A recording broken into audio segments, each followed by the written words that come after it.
नमस्कार दोस्तों, आपका स्वागत है आपके अपने YouTube channel Vidhi judicial academy में। मेरा नाम है Vijendra Verma and I am the director founder of the Vidhi judicial academy.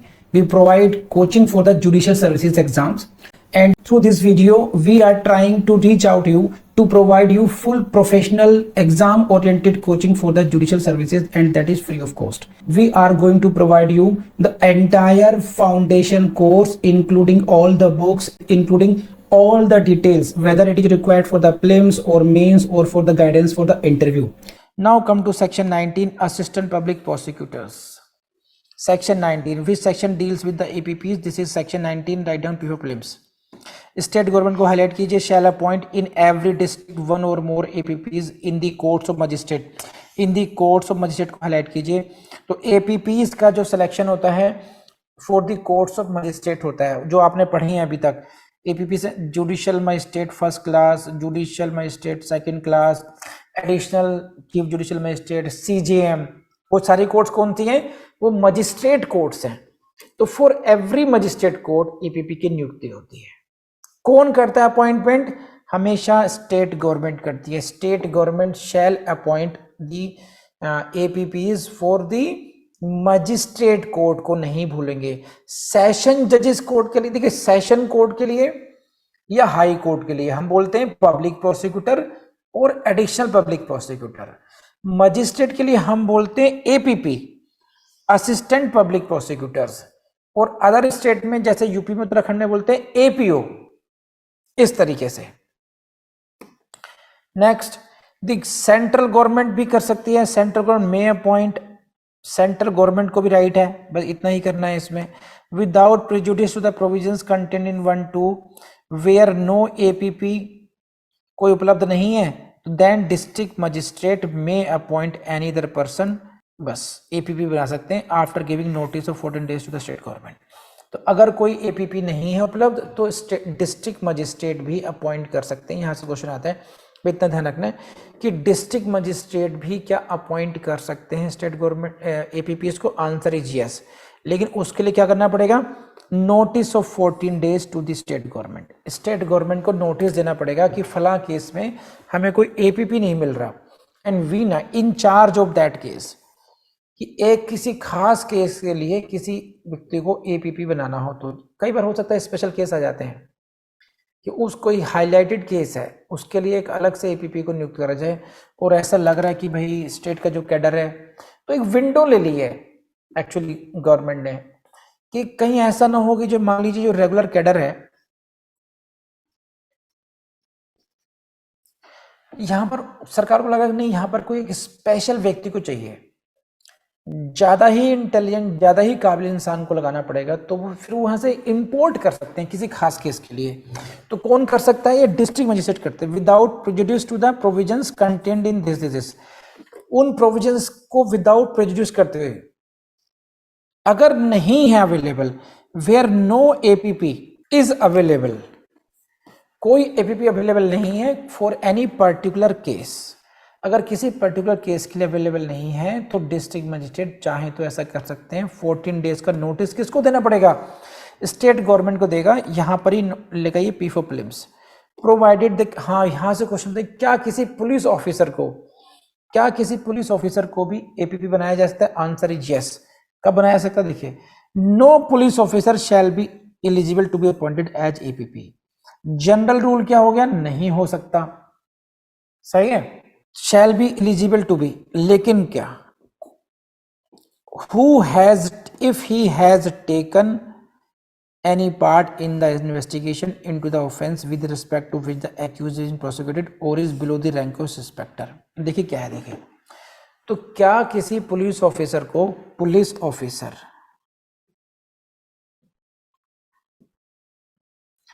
को एपीपी बनाया जा सकता है? Answer is yes. देखिए जनरल कॉन्सेप्ट समझिए, पहले इसी को समझाता हूं। चलिए, बनाया जा सकता है, लेकिन कब नहीं बनाया जाएगा?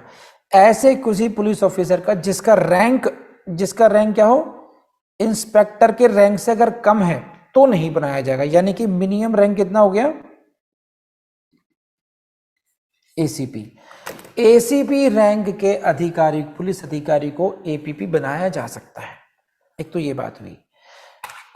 और किसको नहीं बनाया जा सकता? अगर कोई पुलिस ऑफिसर ऐसा है जिसने इन्वेस्टिगेशन में पार्टिसिपेट किया हो, इन्वेस्टिगेशन में पार्टिसिपेट किया हो, उसको उस केस में एपीपी नहीं बना सकते। लॉजिक समझिए, कुछ कॉन्सेप्ट है वो समझिए। देखिए, एक होती है इन्वेस्टिगेटिंग एजेंसी,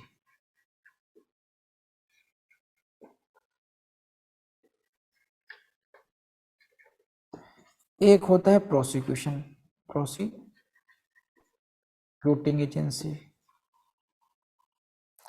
एक होते हैं जुडिशरी। ये सभी at last these are funded by the state. These are the agencies, these are the verticals which are created by the state government, है कि नहीं है? अल्टीमेटली सरकार के ही अंग सारे हैं, लेकिन these are supposed to be independent of each other. Police agency के इन्वेस्टिगेटिंग एजेंसी यानी कि जो पुलिस हुई, समटाइम्स सीबीआई, वो इनका काम है किसी केस को इन्वेस्टिगेट करना। इन्वेस्टिगेट का मतलब क्या होगा? Collection of evidence.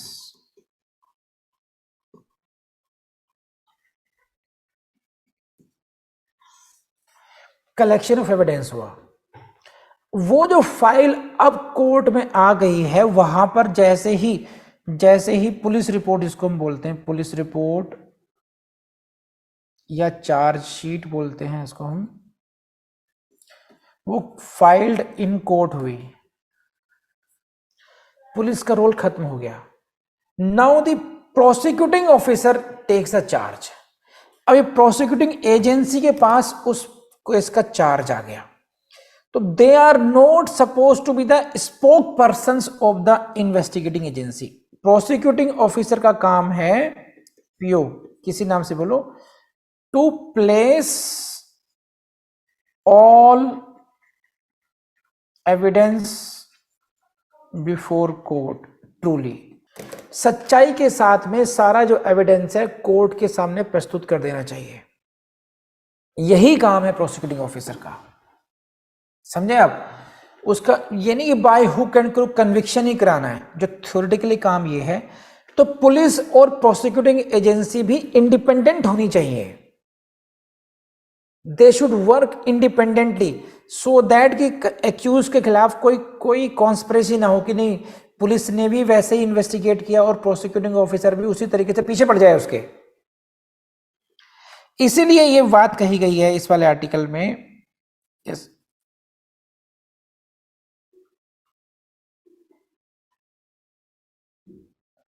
कि if the police officer has taken any part in the investigation, अगर कोई पुलिस ऑफिसर इन्वेस्टिगेशन में कोई भी पार्ट उसने लिया है, तो he can not be prosecutor. अगर उसने किसी एक केस है, मान लीजिए FIR number 100/24 PS Mukherjee Nagar, इसमें उस पुलिस ऑफिसर ने इन्वेस्टिगेशन में पार्टिसिपेट किया है, उसने मान लो अरेस्ट की हो, उसने कुछ भी रोल में हो, तो can he be the APP in the same case? Answer is no, because he ने पार्टिसिपेट किया है। किसी और केस में एपीपी बन सकता है। फिर रैंक की बात आती है, रैंक क्या होना चाहिए? अगर below the rank of inspector है, आप पढ़ लीजिए यहां से देखिए, no police officer shall be eligible to be appointed as APP if he is below the rank of inspector. मैं थोड़ा करेक्ट करूंगा, पीछे एसीपी बोल गया था मैं। अगर उसका रैंक इंस्पेक्टर से बिलो है तो वो एपीपी नहीं बनेगा। यानी कि अगर वो इंस्पेक्टर है, इंस्पेक्टर का रैंक है और अबव, ये एपीपी बन सकते हैं। शर्त यह है कि उन्होंने किसी केस में इन्वेस्टिगेशन में पार्टिसिपेट नहीं किया हो।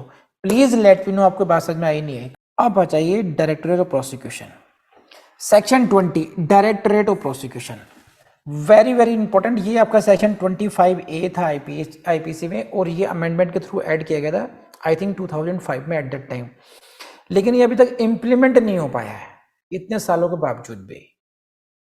तो क्या क्या प्रोविजंस हैं, इनके हर पॉइंट से क्वेश्चन आते हैं। तो which section deals with the directorate of prosecution? This is section 20। देखिए क्या है, स्टेट गवर्नमेंट में establish a directorate of prosecution in the state consisting of a director of prosecution and as many as deputy director of prosecutions as it thinks fit। तो एक directorate of prosecution होना चाहिए हर state में, हर राज्य में एक directorate of prosecution होना चाहिए। तो प्रोसिक्यूशन का पूरा पूरा एक डिपार्टमेंट अलग से होना चाहिए जिसमें कौन कौन होगा, डायरेक्टर ऑफ प्रोसिक्यूशन होगा, एक डायरेक्टर ऑफ प्रोसिक्यूशन होगा and as many as required deputy director होंगे। तो यहां से क्वेश्चन आएगा कौन सा सेक्शन है जो डायरेक्टरेट ऑफ प्रोसिक्यूशन की बात करता है, वो है सेक्शन 20। उसमें कौन कौन होगा, नंबर 1 उसमें होंगे वन डायरेक्टर होंगे, सेकंड कितने होंगे, as many as required deputy directors होंगे। दूसरी बात यहां पर क्या था, स्टेट गवर्नमेंट में establish a directorate of prosecution in the state था, ये राज्य के लिए था। और ये क्या है, a district directorate of prosecution in every district. हर एक डिस्ट्रिक्ट के लिए, हर एक जिले के लिए क्या होगा, डिस्ट्रिक्ट डायरेक्टरेट ऑफ प्रोसिक्यूशन। एक हो गया स्टेट के लिए डायरेक्टरेट ऑफ प्रोसिक्यूशन और एक डायरेक्टरेट बनेगा पूरे जिले के लिए बनेगा, उसको हम बोलेंगे डिस्ट्रिक्ट डायरेक्टरेट ऑफ प्रोसिक्यूशन। कर लेंगे। इसमें कौन कौन होगा, as many as things deputy directors and assistant directors of prosecution. तो स्टेट के लिए एक हो गया, स्टेट के लिए इसको आप ऐसे देख लीजिए, स्टेट के लिए डायरेक्टरेट ऑफ प्रोसिक्यूशन, यहां पे director and deputy director. District के लिए यहां पर हो गए आपके डिप्टी डायरेक्टर्स और असिस्टेंट डायरेक्टर्स हो गए। और क्या क्या होगा देख लेते हैं।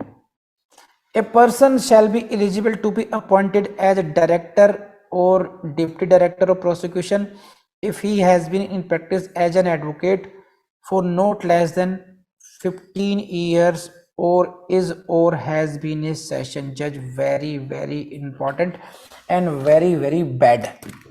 अब डायरेक्टरेट ऑफ प्रोसिक्यूशन देखिए यहीं पे कहते हैं हतोत्साहित करने वाली स्थिति। जो डायरेक्टर बनेगा या डिप्टी डायरेक्टर कौन बनेंगे, वो कौन बनेंगे, या तो कोई एडवोकेट हो 15 साल के लिए, नॉट लेस देन 15 ईयर्स। यहां तो क्वेश्चन आएगा कितना एक्सपीरियंस होना चाहिए कि डायरेक्टर बनने के लिए या डिप्टी डायरेक्टर बनने के लिए क्या एलिजिबिलिटी होना चाहिए कि 15 साल का एक्सपीरियंस होना चाहिए, और इज और हैज बीन ए सेशन जज, या वो सेशन जज हो। ये है गड़बड़ कि भाई जुडिशरी को आपने इसमें क्यों लेकर के आए हैं इस तरीके से। यहां पर आप एक अलग से प्रोसिक्यूटिंग एजेंसी की इंडिपेंडेंस को क्यों आप इस तरीके से हैम्पर करने की कोशिश कर रहे हैं। यहाँ पर सेशन जज का मतलब ही नहीं होना चाहिए था।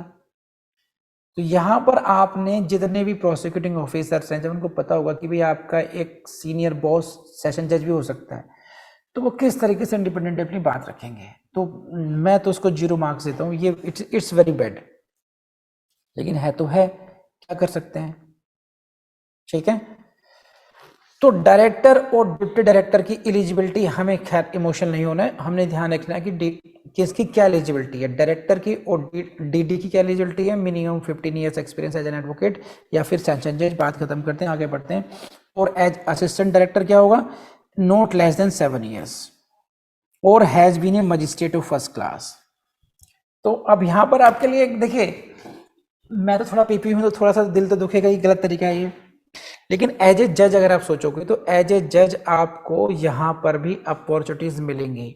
इसका मतलब ये है कि कभी कभी जब मन नहीं करेगा आपको एज ए जुडिशियल वर्क करने का, तो आप डेपुटेशन पर यहाँ पर डायरेक्टर असिस्टेंट डायरेक्टर के रूप में जुडिशियल ऑफिसर को भेजा जा सकता है। इट मीन्स क्या हुआ कि आने वाले टाइम में जुडिशियल ऑफिसर्स की वैकेंसी और बढ़ेंगी। इसका मतलब ये हुआ। तो असिस्टेंट डायरेक्टर की एलिजिबिलिटी देख लीजिए, वो क्या है, minimum not less than 7 years, या फिर कौन बन सकता है, मजिस्ट्रेट ऑफ फर्स्ट क्लास को भी असिस्टेंट डायरेक्टर बनाया जा सकता है। Next, the director of prosecution shall be headed by the director of prosecution. Head कौन होगा, directorate of prosecution shall be headed by the director of prosecution, बस।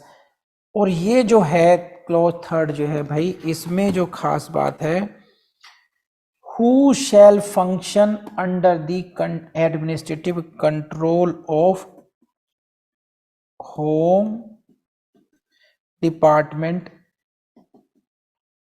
in the state।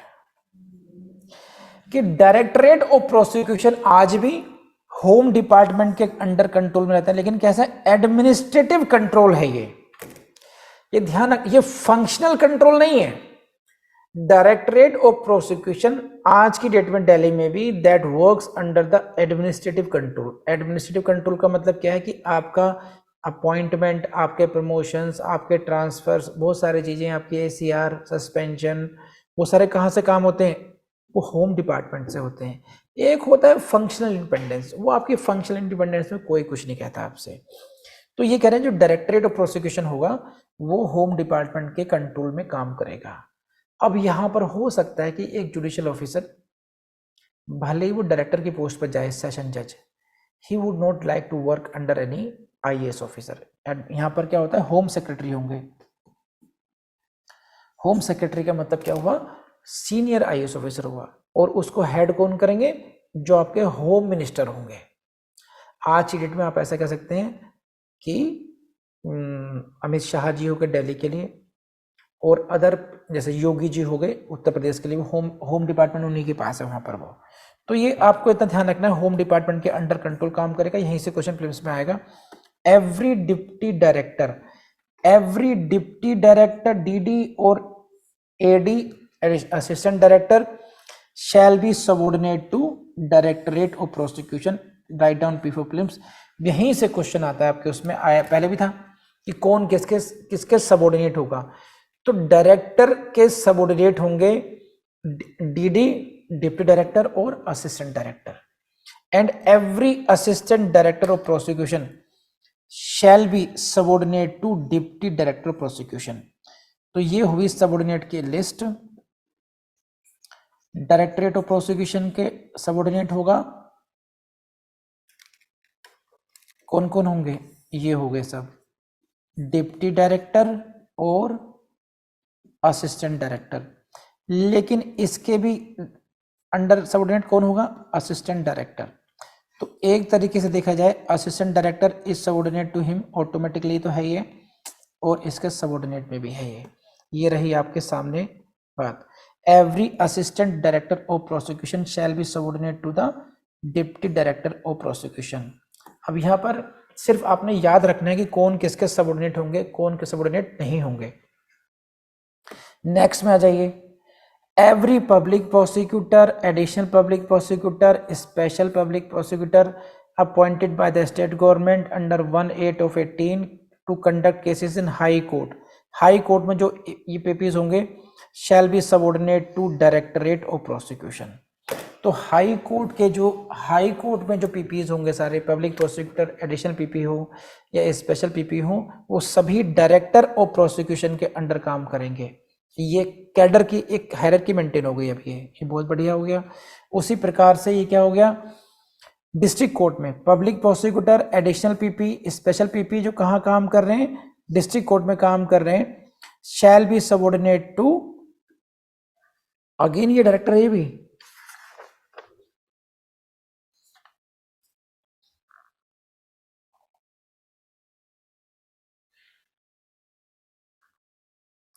every PP, additional PP and special purpose project appointed by the government under clause 3 or 8 to conduct and,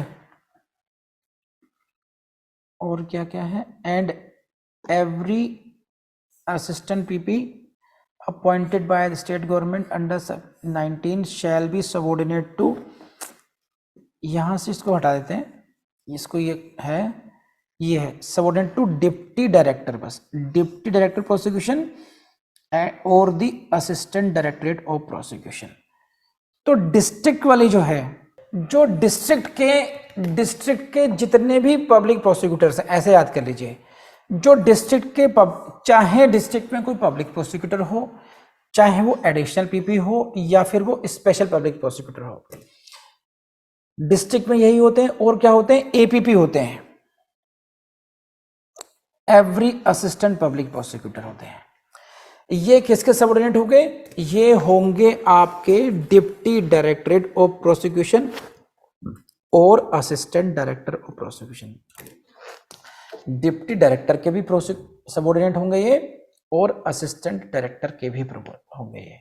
तो ये आपके hierarchy का level फिर बन गया आपका इस तरीके का। ये रहा, देखिए ये रहा। डिप्टी डायरेक्टर के असिस्टेंट कौन कौन हुए? Assistant directors and PP, additional PP,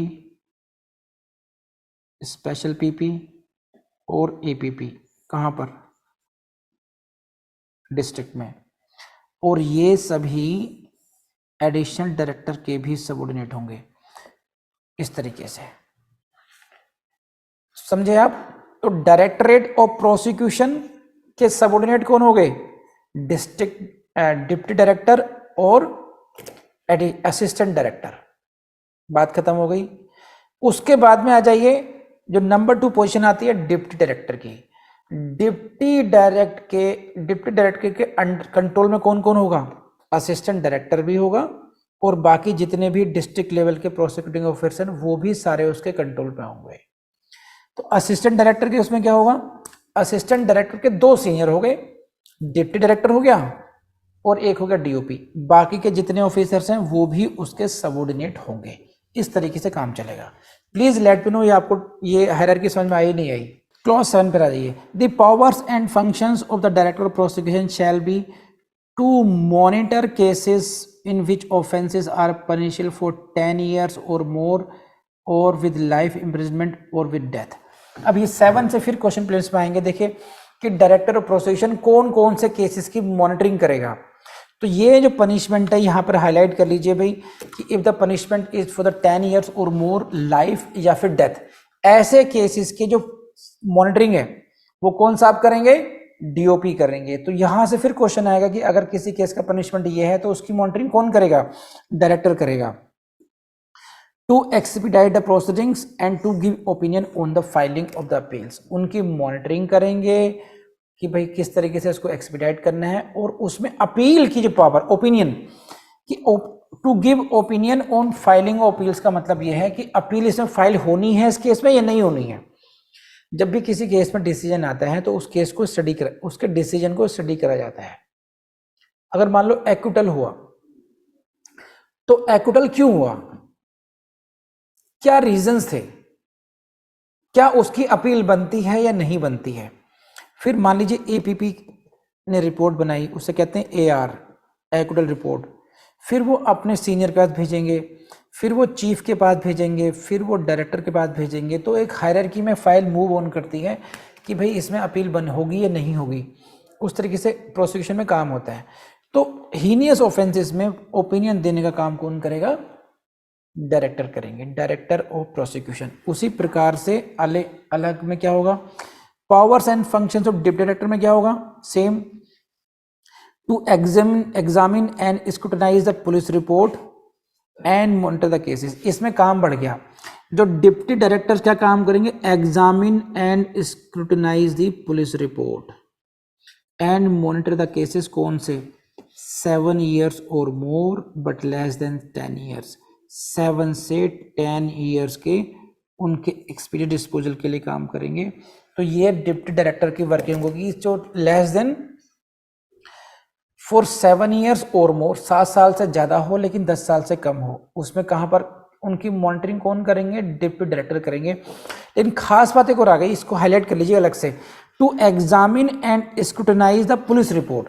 police report जो चार्जशीट है जो मैं कह रहा हूं, तो अभी तक क्या है कि डायरेक्टरेट ऑफ प्रोसिक्यूशन में फाइलिंग होती थी, स्क्रूटनी होती थी, जग जाहिर है, लेकिन वो ना अनऑफिशियल थी। वो उसको एक स्टैट्यूटरी रिकॉग्निशन मिल गई है यहां पर अभी कि पुलिस रिपोर्ट को भी स्क्रूटनाइज किया जाएगा। यानी कि पुलिस ने अगर कुछ खामियां छोड़ दी हैं उस केस में तो उसको एडवाइस करा जाएगा कि आपको यहां पर इसको इस तरीके से लेकर के आना चाहिए। तो यहां पर इसका मतलब ये नहीं कि वो एविडेंस क्रिएट करवाएंगे, लेकिन वो गाइड कर सकते हैं। पुलिस वाले इतने एफिशिएंट नहीं हो सकते लीगली में कि भाई कौन कौन से एविडेंस हो सकते हैं जो आपने अभी तक कलेक्ट नहीं किए हैं, वो भी लेकर आने चाहिए। यहाँ पर फोरेंसिक ला सकते हैं, यहाँ पर सीडीआर आ सकती है, यहाँ पर आपने इस विटनेस को क्यों छोड़ दिया उसको भी एग्जामिन करो, उसको भी रिकॉर्ड लेकर आओ, इस तरीके से। तो ये डायरेक्टर के केस में नहीं था। डायरेक्टर के उसमें देखिए आप, ये powers and functions of director में क्या था, मॉनिटर केसेस है ये वाली क्लॉज नहीं है। To examine and scrutinize the police report वाला काम नहीं है, ये थोड़ा डिफरेंट है दोनों में, तो यहाँ पर ध्यान रख क्वेश्चन आएगा इससे। एंड इसी तरीके से फंक्शंस ऑफ असिस्टेंट डायरेक्टर क्या हो जाएगा, लेस देन 7 years में। Monitor cases less than 7 years में। Write down P4 prelims. 10 में note with anything contain in 7, 8, 9 director, deputy director, AD shall have the power to deal with and be responsible for all the proceedings under this संहिता। देखिए इन्होंने ये general clause कर दी। Section जो clause 10 है, इन्होंने कहा कि जो वर्क डिस्ट्रीब्यूशन जो कर दिया वो तो कर दिया 7, 8, 9 में। Note with standing anything contained in 7, 8, 9, इसमें कुछ भी लिखा हो, फिर भी जो डायरेक्टर हैं, असिस्टेंट डायरेक्टर हैं, डिप्टी डायरेक्टर हैं, they shall have power to deal with and responsible for all proceedings under this संहिता। यानी कि उनका काम वहीं तक सीमित नहीं रहेगा जो दिया गया है, उससे बियॉन्ड भी उनकी रिस्पॉन्सिबिलिटी फिक्स हो सकती है। ये जनरल क्लॉज है जो उनका जुरिस्डिक्शन बढ़ा दिया कि वो चाहे तो उससे छोटे केसेस भी ले सकते हैं एज पर द रिक्वायरमेंट, उनकी रिस्पॉन्सिबिलिटी फिक्स होगी उसमें। ये तो मोस्ट रिस्पॉन्सिबल पोस्ट हो गई आपकी डायरेक्टर, डिप्टी डायरेक्टर और असिस्टेंट डायरेक्टर ऑफ प्रोसिक्यूशन की। Other powers and functions of director, deputy director, assistant director and areas for which each of these have been appointed deputy directors, assistant directors have been appointed shall be such as state government with notification apply। ये general हो गया। State government चाहे तो उनको अपने उनकी other powers और functions, कौन कौन सी अन्य पावर देनी है, अदर पावर देनी है और फंक्शंस कुछ देने हैं, तो स्टेट गवर्नमेंट को पावर दे दी गई है कि कहीं ऐसा ना हो कि केवल अगर मान लीजिए उनको कोई काम असाइन करे। जैसे मान लीजिए उनको कहा कि आपको एडवाइस करना है लेफ्टिनेंट गवर्नर को, आपको एडवाइस करना है होम सेक्रेटरी को, OSD होम बनकर आइए। जैसे मेरा अपॉइंटमेंट एज OSD होम हुआ था 3 साल के लिए, तो आप मना नहीं करेंगे, आप ये नहीं कहेंगे साहब हम तो प्रोसिक्यूटर ही नियुक्त हुए हैं। इसलिए इन्होंने कह दिया है कि अगर स्टेट गवर्नमेंट नोटिफाई करती है तो आपको वैसे काम भी करने पड़ेंगे। और ये रहा आपके सामने 12th। The provisions of this section shall not apply to the Advocate General of the state while performing the functions of public prosecutor। कई बार केसेस में जो AG होते हैं, advocate general of the state हैं, वो सबऑर्डिनेट, वो directorate of prosecution का part नहीं बनेंगे जब वो एज ए फंक्शन करेंगे पब्लिक प्रोसिक्यूटर का। यहां से क्वेश्चन आएगा प्रीलिम्स में कि अगर कोई advocate general is the constitutional post, इनका appointment as per the provisions of the constitution होता है। अगर वो किसी केस के प्रोसिक्यूशन को देख रहे हैं तो he will not be acting under the director of prosecution, जैसे सब बाकी के फंक्शनिंग है, यानी कि वो डायरेक्टरेट ऑफ प्रोसिक्यूशन का भाग नहीं माना जाएगा उनको बस ये। तो this is all about section 20। तो आई बिलीव ये आपको 18, 19, 20 जो प्रोसिक्यूशन का ये भी बहुत अच्छे तरीके से समझ में आ गया होगा। मेनली ये सारे सेक्शंस जो हैं आपको प्रीलिम्स के पॉइंट याद करने हैं कि कितना एक्सपीरियंस चाहिए, कहाँ पर स्पेशल पब्लिक प्रोसिक्यूटर के लिए नोट लेस देन 10 चाहिए, बाकी के लिए लेस देन 7 चाहिए, डायरेक्टर के लिए अब जो होना चाहिए नोट लेस देन 15 ईयर्स होना चाहिए या सेशन जज होना चाहिए, डिप्टी डायरेक्टर के लिए क्या हो गया वो कम हो गया है। अलग अलग लेवल के अलग अलग एक्सपीरियंस हैं और अलग अलग उनकी ड्यूटीज़ हैं, मॉनिटरिंग कौन कौन से केसेस करेंगे, इन सभी पॉइंट्स को अपने ध्यान में रखते हुए प्रीलिम्स से क्वेश्चन तैयार करने। मेंस में नहीं आएगा लेकिन रिवाइज जरूर करते रहिएगा। बहुत डिटेल में पढ़ाया गया है और बहुत टेक्निकली पढ़ाया गया है, बहुत इंपॉर्टेंट है आपके लिए। बस आपसे यही कहूँगा कि अगर ये वीडियो आपको पसंद आए तो अपने दोस्तों से शेयर करना नहीं भूलेंगे आप लोग, लाइक भी कीजिएगा और कमेंट भी कीजिएगा।